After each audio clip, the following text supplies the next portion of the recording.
So hello guys, সবাইকে একটা সুন্দর সকালের স্বাগত জানাই। সো গাইস, এখন আমি আছি হচ্ছে গ্রাউন্ডের জন্য যাচ্ছি, এখন রাস্তায় আছি, ঠিক আছে। প্রচণ্ড শীত পড়ে গেছে এখন, ঠিক আছে, ঠান্ডা ঠান্ডা লাগছে। তো চলো যা যা কুয়াশারে পড়েছে দেখতে পাচ্ছ সকালবেলায়। তো চলো যা যাক মাঠের দিকে। সো গাইজ, রাস্তা দিয়ে যেতে যেতে দেখতে পেলাম এই পোস্টারটার অবস্থা দেখো তোমরা। আর একটু হলেই পুকুরে পড়ে যাবে, পড়লেই একটা বিপদ ঘটে যেতে পারে, দেখতেই পাচ্ছ।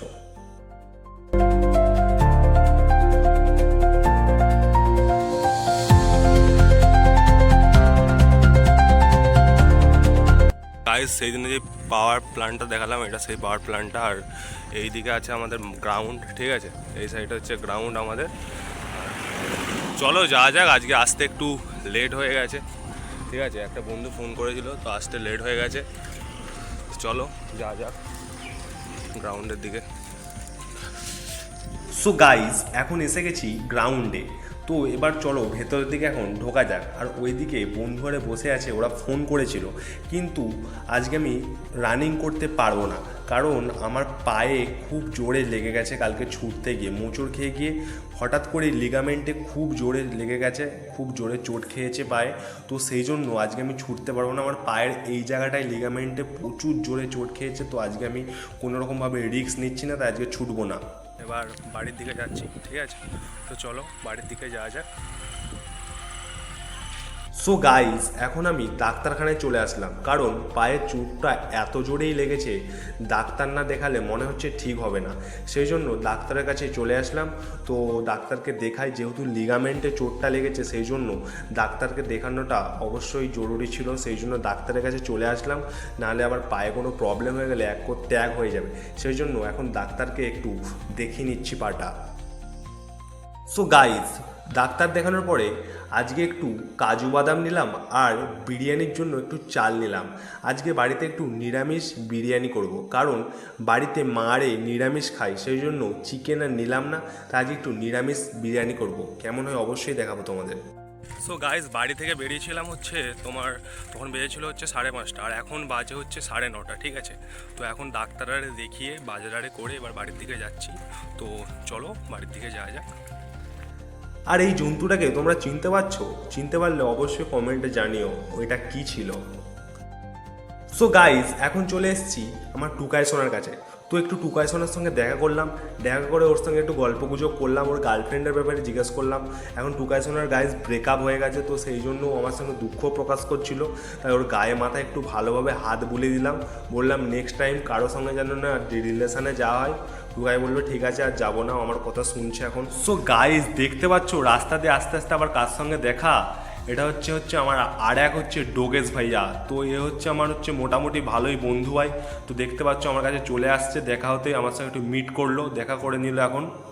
সো গাইজ, এখন বাড়ি এসে গেছি। বাড়ি এসে এখন পায়ে বরফ দিচ্ছি, যেই জায়গাটায় লেগেছিল লিগামেন্টে, ওই জায়গাটা এখন বরফ দিচ্ছি। ডাক্তার বললো ওই জায়গাটায় বেশি করে বরফ দিতে, তবে আরও তাড়াতাড়ি ভালো হবে, সেই জন্য একটু বরফ দিয়ে নিচ্ছে এখন গাইজ পায়ে।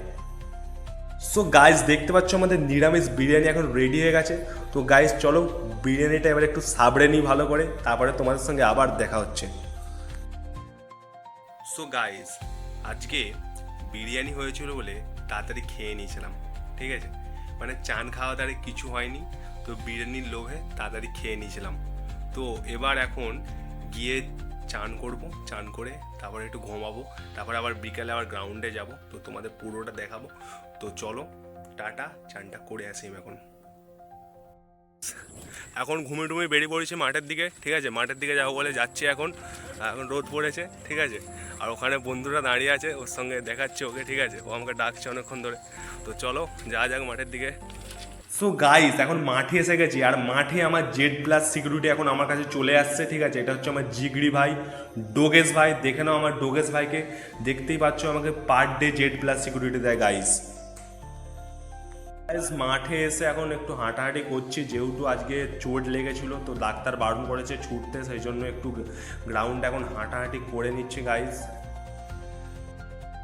সো গাইজ, হাঁটতে আর ভাল লাগছিল না, সেই জন্য এখানে এসে একটু পুল আপ দেবো, সেই কথা ভাবলাম। তো এখন পুল আপ দেবো গাইজ, দেখো কটা দিতে পারি। তো এখন আস্তে আস্তে পুল আপগুলো দিই আমি।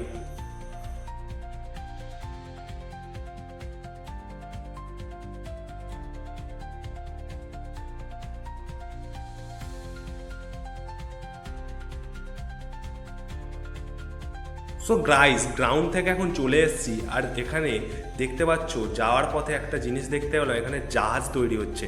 এখানে হচ্ছে যত নেভিয়ারে জাহাজ হয় তো এখানেই সব কিছু তৈরি হয় আর কি গাইস।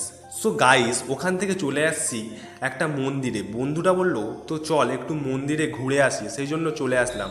সো গাইস এখন আমরা এসেছি বেল্লারি শ্রী রামকৃষ্ণ আশ্রমে। তো গাইস চলো ভেতরের দিকে যাওয়া যায়। তো গাইস এখন ভেতরের দিকে ঢুকছি, আর এখানে এসে বুঝতে পারলাম যে ক্যামেরাটা অ্যালাউ নেই। তো এখানে সবাই বললো ক্যামেরা অ্যালাউ নেই, সেই জন্য ক্যামেরাটা হয়তো বন্ধ করতে হবে। আমি যতদূর পারি তোমাদের দেখাচ্ছি ভিডিও করে। সো গাইস এইটাই হচ্ছে সেই মন্দিরটা, এটা হচ্ছে শ্রী রামকৃষ্ণ আশ্রম। তো এখানে এখন আজকে চলে আসছি একটু দেখতে, একটু ঘুরতে আসলাম বন্ধুটার সঙ্গে। সো গাইস দেখতে পাচ্ছ এটা হচ্ছে সেই রামকৃষ্ণদেবের ছবি। সো গাইস মন্দির থেকে এখন আমি বাড়ির দিকে চলে আসলাম। তো চলো আজকের ব্লগটা এতটুকুই ছিল, কেমন হয়েছে অবশ্যই কমেন্টে জানিও। সবাই ভালো থেকো, সুস্থ থেকো, টাটা, বাই বাই।